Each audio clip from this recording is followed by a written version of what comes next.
Hi, welcome to Midwest Magic Cleaning. My name is Frank Licknuckle, and today we're going to be cleaning, I think, the second most cluttered house that I've ever done. I'm going to be working on getting the majority of the clutter and the mess cleaned up, but it's going to have way more refined cleaning done later. So at some point, I'm going to have to pull out all the drawers, open up all the cabinets, and get all the mouse poop out of there because it's everywhere. So I usually start in the kitchen because the kitchen, in my experience, is always the hardest room to do. It takes the most time, at least, because there's so many more surfaces in a kitchen and there's so many tiny knick-knacky type things to clean around and to clean themselves, more so than pretty much every other room. Also, since this is where you're preparing your food, you want to make sure that it's sanitized, so I take a little bit of extra care in kitchens to make sure that everything gets, sanitized the way it's supposed to be. Since that takes so much time, and it was the only room I could get done this week, next week I'll be doing rooms that take literally half the time to do. The microwave is being done with my APC.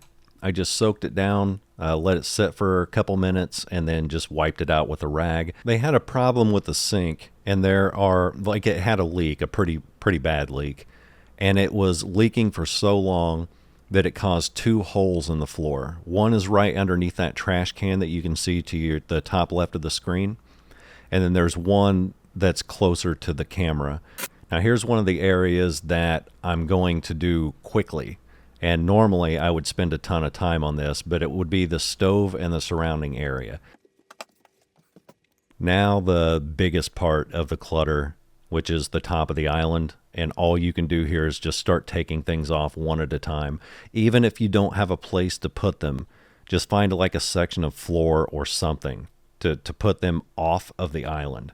That way you can clean the surface of the island, and then you can start finding things that you can use to decorate it with. So worry about where things go second. Worry about just getting things off and moving first. So there's a lot of this stuff that I'm just straight up putting on the floor. And then I grabbed a couple boxes to box up anything that looked like it was either junk or was not used in a while. It looks like she makes candles. She had a bunch of stuff for candle making there, so I tried to keep it all in one box too. So as I'm putting things in boxes, I'm trying to put stuff that seems like it belongs together in the same box. That way when she starts looking at this stuff, she can at least get a general idea of what's in there.